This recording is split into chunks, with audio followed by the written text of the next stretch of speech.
Hello soul buddies, hope you all are doing great. Today's tutorial was highly requested by some of our subscribers, and it is on how to make this simple A-line dress with an added fullness bustier and a belt at an open back. If this is something you'd love to learn how to recreate, then I recommend you watch to the very end, because this particular tutorial is packed with so much information. Without further ado, let's jump right in.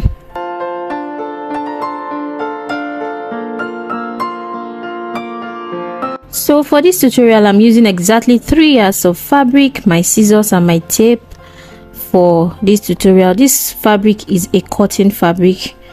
That is what I'm using for the video.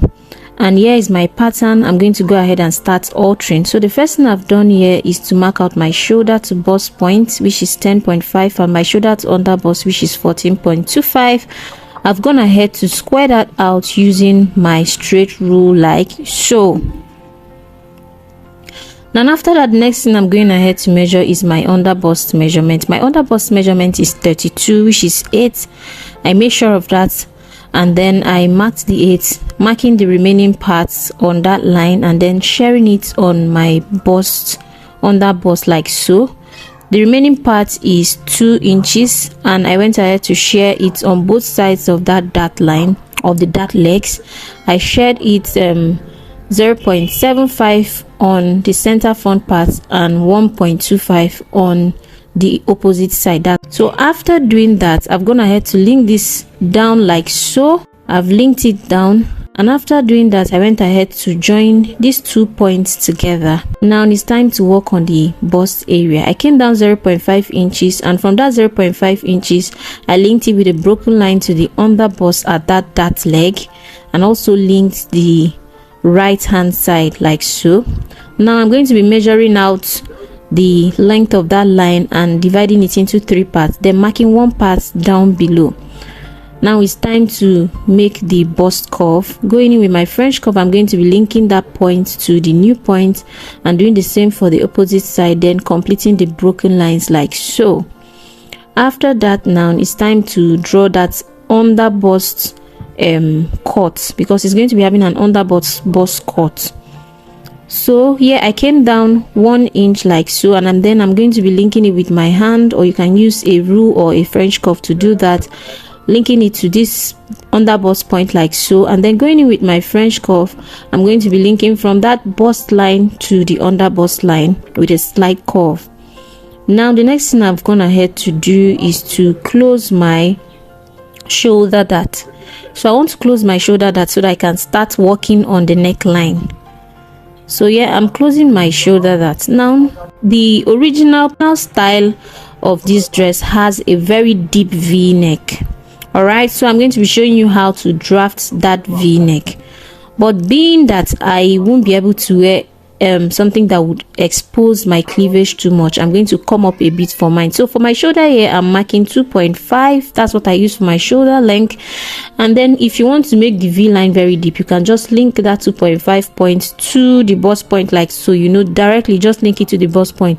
But because I don't want mine too exposing, I came up 1.5 inches so that it will cover my cleavage parts at least to an extent. So I'm going to redraw that. But if you don't mind your cleavage being exposed, then by all means use the first line. So there, the next thing I'm doing is to come down 1.5 inches. Now this style has a shoulder yoke, so that's what I'm gonna head to mark out like so, and this part is going to be joined to the back. All right, it's going to be joined, meaning that it's not going to have a shoulder seam. So now it's time to work on the back pattern. For the back pattern, I've gone ahead to come down from the neck 1 inch, and then remember the shoulder on the front is 2.5, and I've gone ahead to mark the same thing for the back, and then I've linked that new neckline to the shoulder like so.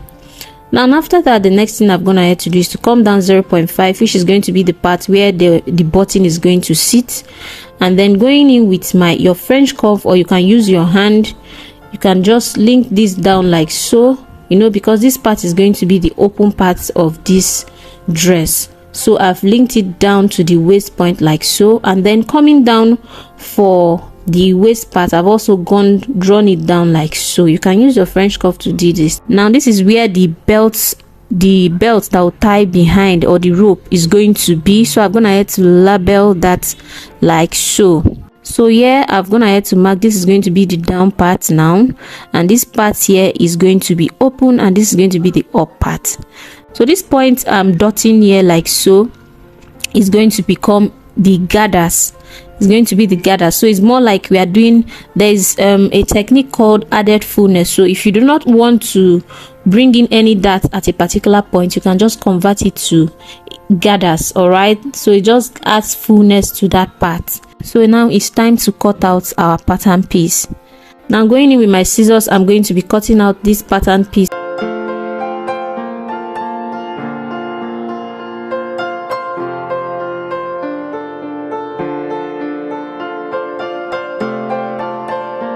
Now after cutting out these down parts of the front piece, I'm going to go ahead and close up the dart, because there won't be any dart in that position. You know, since I'm closing up the dart, it's going to make it cup a bit, but then I want it relaxed. So it's more like I'm going to transfer that dart to the down part. So after closing the dart like so, when I'm cutting it on the fabric, I'm going to be slashing the down part just to relax that dart a bit. All right, you're going to see that in a bit. So I'm going to keep that aside and go ahead and cut the remaining pattern piece.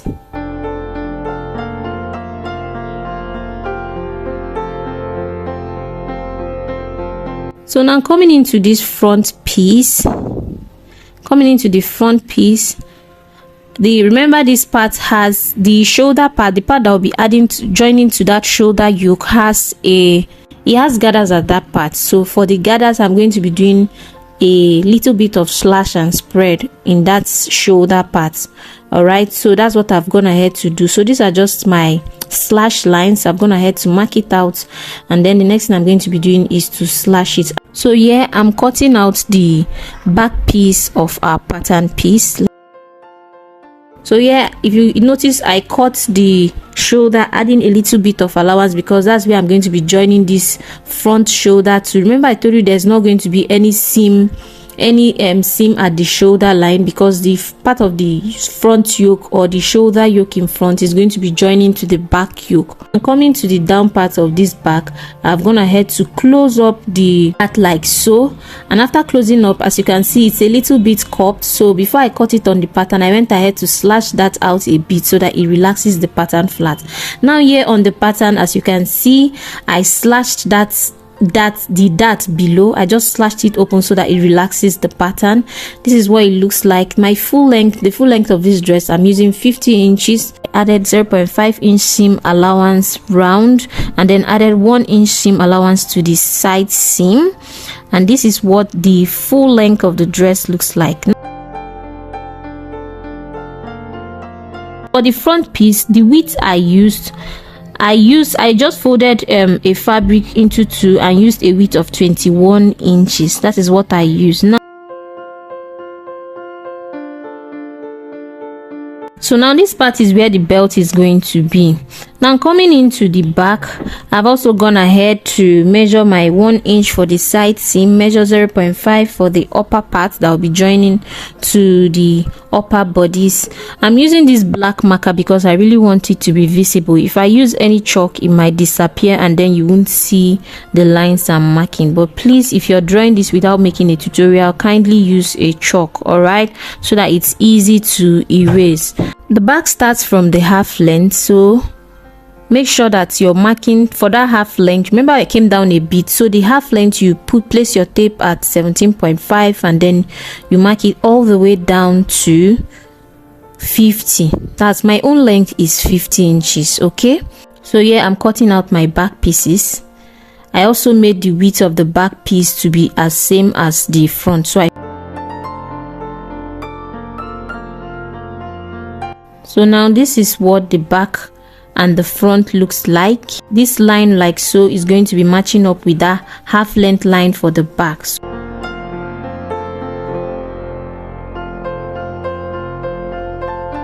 Now for the upper parts, all I'm doing basically is to add my 0.5 inches. So yeah, I'm going to be adding 0.5 inch all round, and also this center front part is going to be joined to the opposite side. Here I'm adding 1 inch for the side seam, and then I'm adding 0.5 inch for the shoulder part and also for the armhole.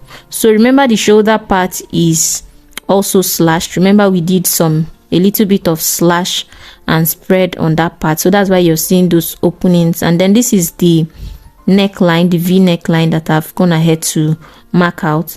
So yeah, I'm just linking it together, and then going in with my scissors, I'm going to be cutting out the patterns. Now for this front piece, the upper parts, both the front and the back, I'm going to be cutting it into 4 parts because I also want to use the fabric as a lining. All right, so I'm going to be cutting it into 4 pieces so that I can use the fabric for the lining as well. So this is the back piece. I also went ahead and added my 0.5 inches allowance all round, and then added 1 inch for the side seam.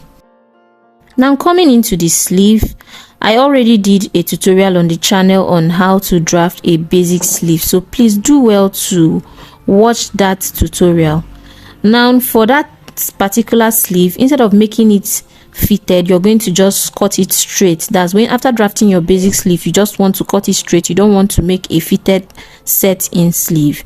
So after having your sleeve pattern, the next thing you want to do is to make sure of the length you want. So you can only use the full length of the sleeve if you want your sleeve to be full length. So for this sleeve, I'm using a length of 13 inches, and the length of my sleeve, this particular paper now, is 13 inches from the very top. So make sure of that. Depending on your length, you want to make the sleeve to be the exact length.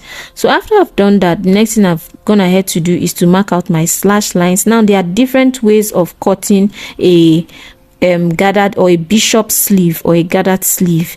All right, but I'm just going to show you this method. Maybe in subsequent tutorials I can show you another method on how to cut this particular type of sleeve. So now after that, I'm gonna head to mark out all these lines so that I do not mix them up when I'm spreading. And I also went ahead to mark out this line that is going to serve as a landmark, or that is going to serve as guide when I'm spreading the sleeve on my fabric.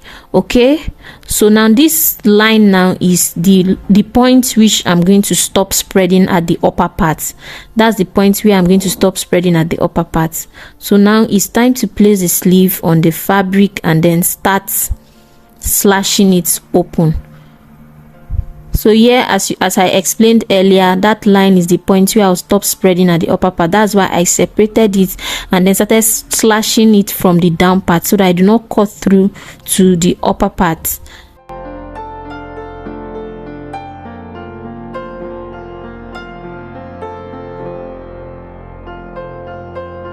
Now here is my fabric. I folded it into 2 because I'm going to be cutting just one sleeve first. After cutting one sleeve, I'm going to go ahead and cut the, trace it out on the opposite sleeve. So for the width of the sleeve, I'm using 15 inches. Now you can actually make it fuller if you don't mind. If you really want a fuller, like you want it to be very puffy, or you want it fuller than mine, you can make it wider than 50. Maybe you can use 18 or even 20 inches in width. That is when you fold it. All right, so yeah, I've started placing it and making sure to spread it at that hem part, and then coming in with this other one, I've pinned it at that center front part, or I've pinned it at the midline, like so, pinning the number 1, and then I'm going to slash the other ones and then start spreading it. Now this is where the duty of that line comes into play, because once you start spreading, there's a tendency for it to shift. So you need that line as a guide so that you can look at the line and know exactly at what position that each slash or each piece is supposed to lay. So if you look at what I'm doing critically, you see that I'm making sure that the line, that it aligns at that line. Okay, so that's what you want to do. This is another method of cutting this gathered sleeve or this bishop sleeve. So tell me if you like this method, if it's simple for you. Just tell me what you think. I feel we should, you know, learn different ways of doing a certain thing on this channel. Like, let's not just stick to one pattern.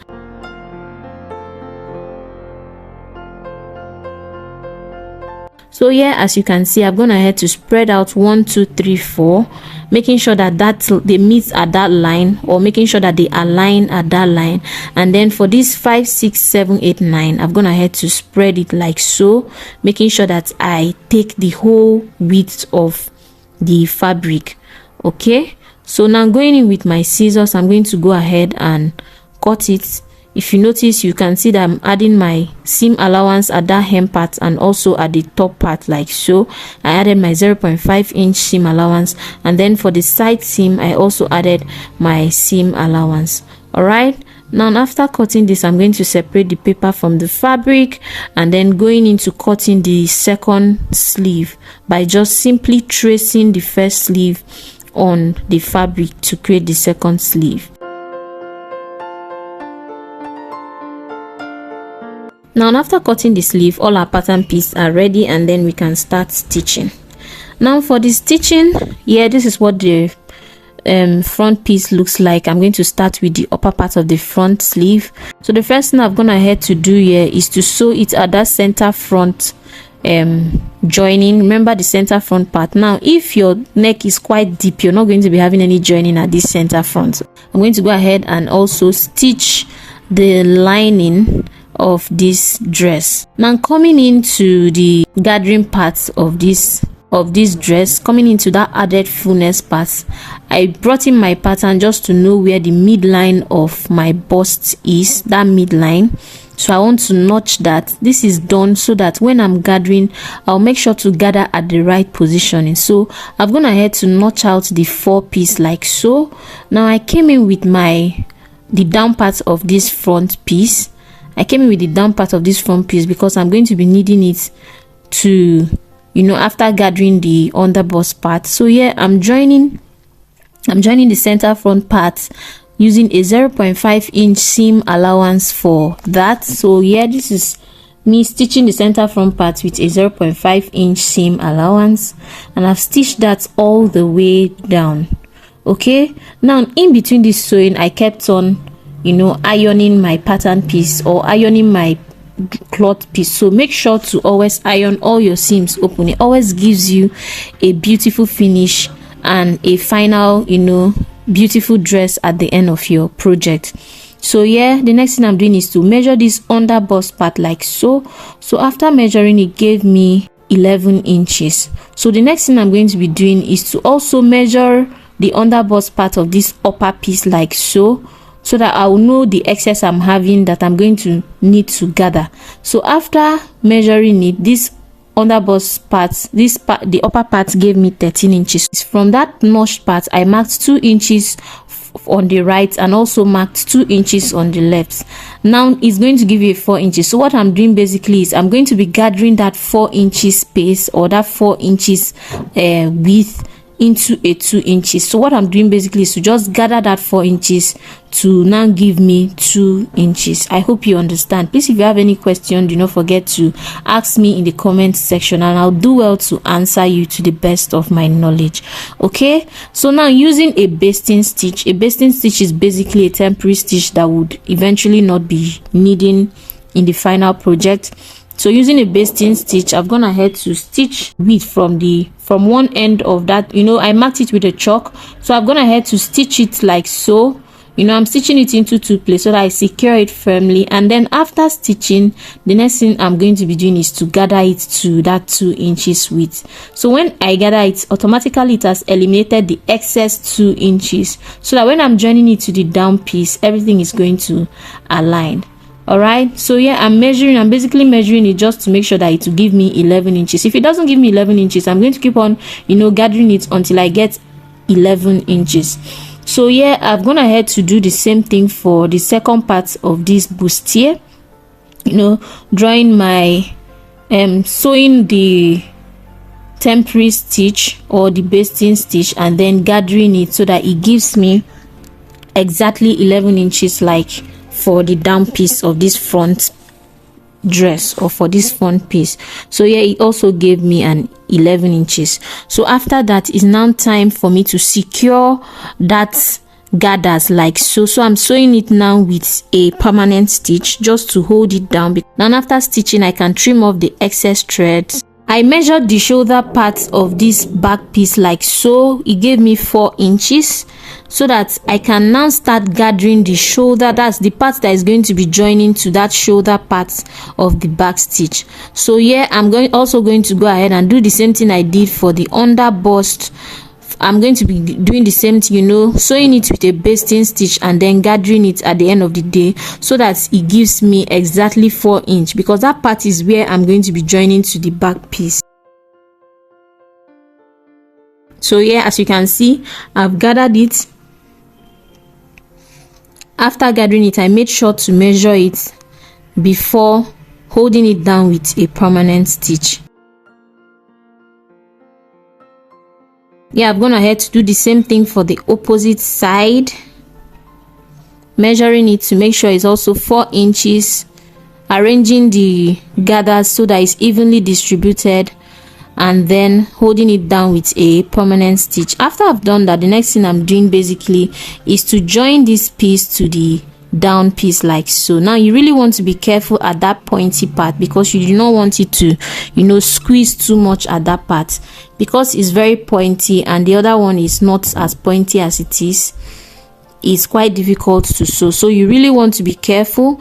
And to, you know, make my stitching easy at that part, I've gone ahead to secure it with the pins so that it's going to be easy for me to match up. So it's time for me to stitch these two pieces together at the under bust point, or at the under bust line.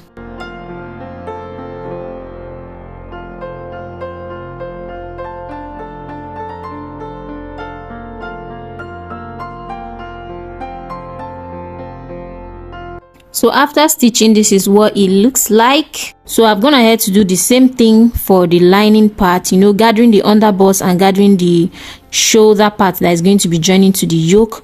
And then it's time for me to stitch it at the neckline. So the neckline, to join the lining to the neckline, is pretty straightforward.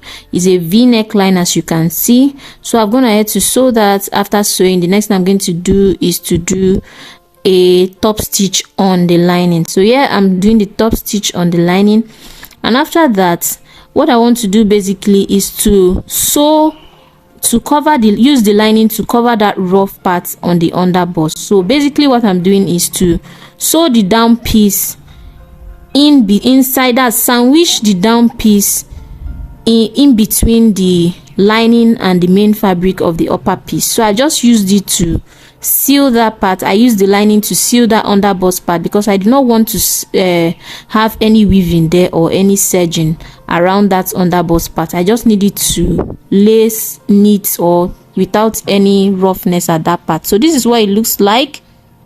All right, this is what it looks like on the wrong side, and this is what the shoulder seam looks like. So yeah, I'm going ahead to sew the shoulder together, that's the lining and the main fabric. I'm going ahead to sew it down at that shoulder part that is going to be joining to the back. Now coming into the back is pretty straightforward. Yeah, remember I also cut the lining into 4 pieces. So yeah, I'm going to be sewing the neckline. The neckline is a round neck. I'm going to do that, notch it, and then go ahead and do a top stitch on the lining. Now here I'm sealing this part like so. This particular piece I'm sewing is going to be the piece that will bear the button. Ahead and seal this open part. After doing that, I'm going to also go ahead and notch it, because I want to do a top stitch on the lining, which is going to help the lining to stay inside without peeping out. So after that, this is me doing a top stitch. You want to do a top stitch up until the part where you can no longer go further. And after that, the next thing I'm doing is to just turn it to the right side. Now coming into the opposite side, remember the opposite side is going to have a loop that is going to hook to the button. So this is me, I just cut out a fabric of 1.5 inch in width and 3 inches in length although I'm not going to be using the whole 3 inches. So basically you want to do 1.5 inch in width and 2 inches in length, and then I've sewn it down like so. After sewing it down, I've trimmed it off, and then going in with my loop turner, I'm going to be turning it out. Now it's not a must that you must do this particular style. You can actually just fold it normally, like the way you fold a bias or a bias strip.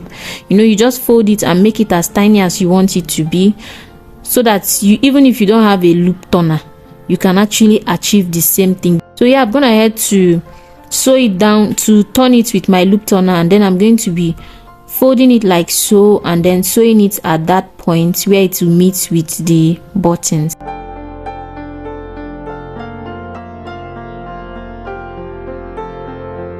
Coming in with the lining piece of this dress, of this back piece, I'm going to be sewing my neckline just like I did for the opposite parts. After sewing my neckline, I've gone ahead to notch it so that it will be easy for me to do a top stitch.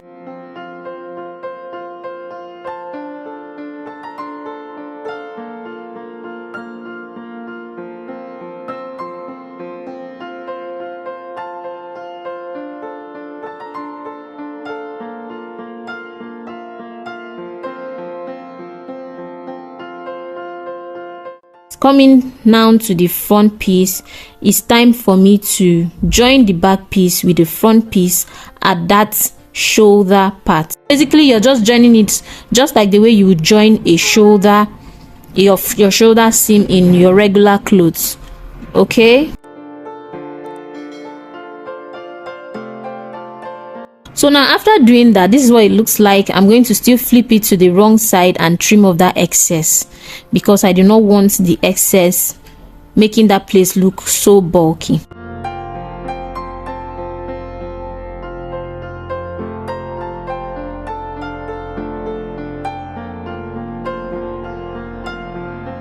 Now coming into the back part, for this waist part we are going to be sewing in a facing for the waist part. But if you do not want to do a facing, you can actually just use a bias binding. So here I've cut out my facing. I cut it into 2 pieces, and then I'm going to be using it to turn this waist part.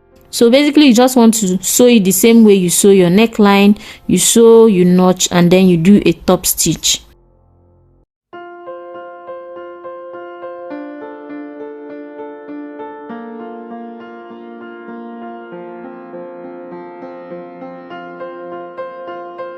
So now after sewing it, make sure to press this part, and then it's time for me to join the down piece of the back to the upper piece.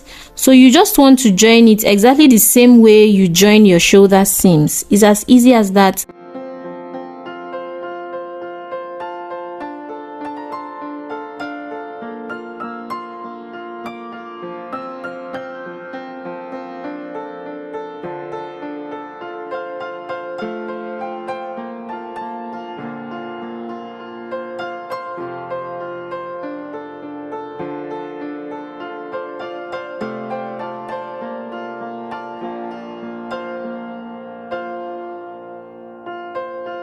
So now before I join the front piece to the back piece, it's time to sew in the rope. That's the rope that is going to be tying to the back. Now for the rope, I'm using a length of 30 inches and a width of 4 inches and a width of 4 inches to create the rope. So you want to cut 30 inches by 4 inch strip and then start folding the edge like so. You want to cut this 30 inches by 4 inch into 2 places, and then basically you just start folding it using tiny folds like so. Now there is no rules to the size of your rope. You can actually make your rope wider or thinner depending, but for this tutorial I'm using a 30 inches by 4 inch. You can actually make it longer than way longer than 30 inches, but I think it's better not to make it shorter than 30 inches so that you have something to tie at the back. All right, so you can even make it as long as 60 inches depending on your preference. There is no hard and fast rule to it. Remember, you're a designer, so you can actually create your own designs. You must not copy exactly what somebody did, but you can use it as inspiration. Okay, So it's not a constant for you to use 30 by 4. You can even use 60 by 5, 60 by 6, 60 by 8, depending on your preference.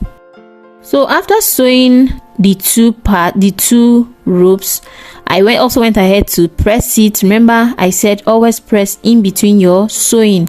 Now this part that I notched on the front piece, the half length part, that's the part where it's going to be meeting with the back piece. Okay, so I notched it just to indicate that that's the half length part. And then the next thing I'm going to be doing is to join this rope.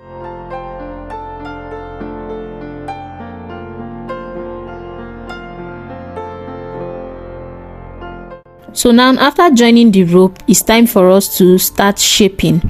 Remember, our seam allowance is 1 inch, but I still went ahead to mark this with my tape, or measure it with my tape to make sure that everything aligns. So my waist in this case is 30 inches, so I've gone ahead to do 30 divided by 4. I'm marking it out with my tape. So I've marked it out, 30 divided by 4, 7.5. So I'm marking 7.5 from both sides of the front, and then whatever it gives me, I'm just going to join it to the back, because the back basically is almost finished because of that opening. I think the thing that gives this dress the fitting you desire, or to make it tighter or loose, is actually that belt.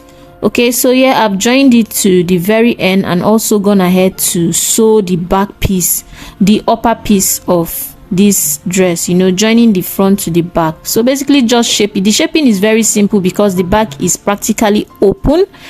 The belt is what will actually give you that fitting you want. So shaping this dress shouldn't be a problem.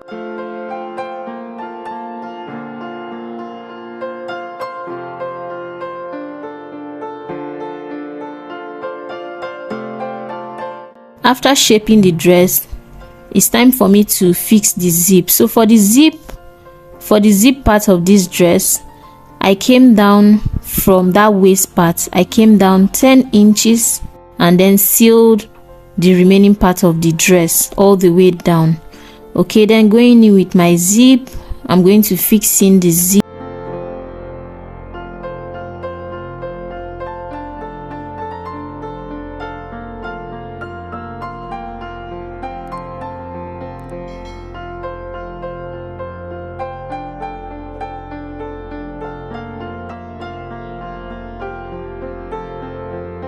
I'm using the facing to turn in my zip so that it's also neat at that edge, or at that center back part.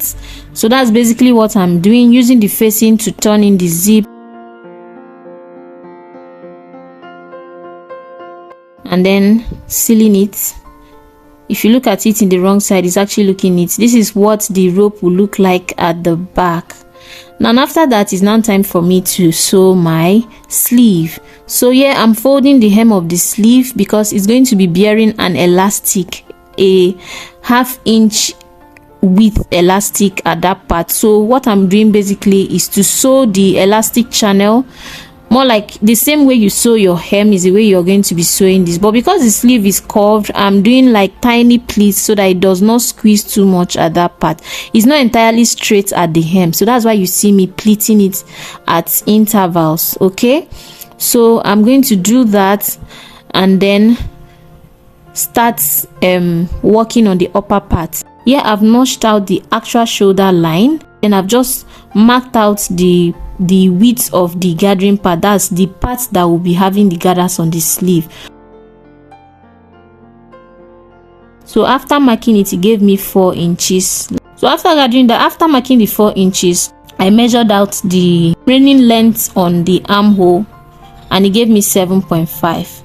okay, so yeah, now coming into my sleeve, I'm going to first of all mark out my 1 inch seam allowance that I'll be using to join the sleeve, and then mark out the 7.5. So it gave me an 8.5, and I've gone ahead to notch that 8.5. So what it means basically is I'm going to be gathering the remaining parts to give me 4 inches.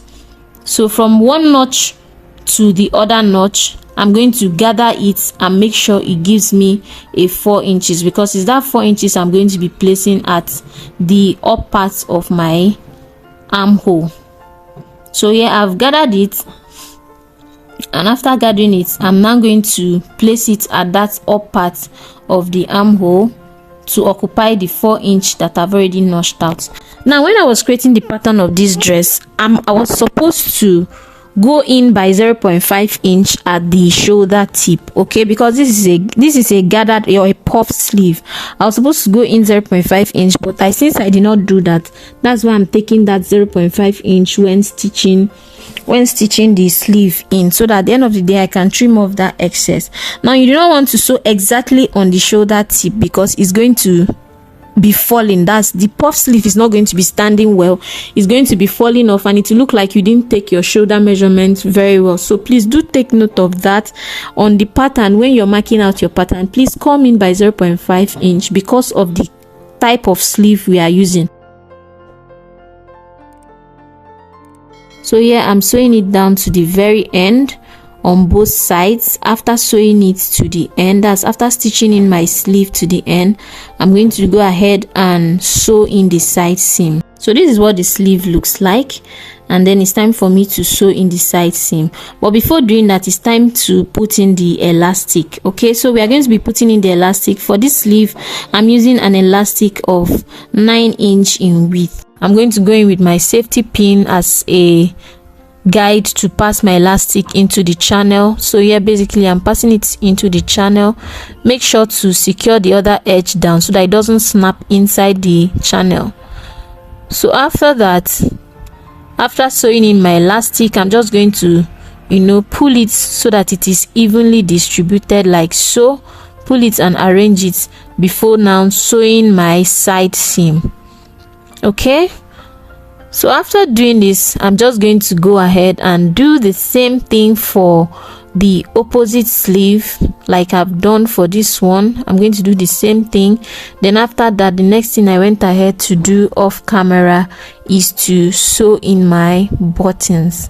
I hope you enjoyed this tutorial. Please do not forget to hit the subscribe button, turn on post notifications so that you get notified whenever I post new videos here on the channel. As you can see, we always have a good time. If you made it up to this very point, I just want to say a very big thank you. Thank you for watching this video up to this very end. Thank you for always coming back to support the channel by watching and liking and sharing the videos as well. Thank you so much for the support and the encouragement. I do not take it for granted. After the button, the next thing we are going to be doing is to sew our hem. All right, so here I'm sewing the hem of the dress. What I'm doing basically is a row hem. So for you to do a row hem without a row hem foot, you want to just fold 0.25 inch seam like so. You're just going to fold it. After folding it the first time, you go ahead and fold again the second time. All right, so it's basically you holding a very tiny stitch, folding it the first time and then going ahead to fold it the second time. This is the type of hem you do for curved edges, especially for flare and also for very lightweight fabric. Okay, so after sewing it the first time, you want to go ahead and sew it the second time, and after that, please make sure you iron, because if you do not iron it, it's going to look squeezed and you don't want it to look so homemade. So after that, this is what the final look looks like. I really enjoyed this tutorial. I enjoyed the making of this tutorial. As you can see, the bust area is sitting well. You can see that gathering at the shoulder. You see the puff sleeve is not falling off my shoulder, and then look at what the loop looks like at the back. I really enjoyed this tutorial and I enjoyed the final look of this dress, as you can tell. Thank you so much for sticking with me up to the very end, and I'll see you in my next one. Bye.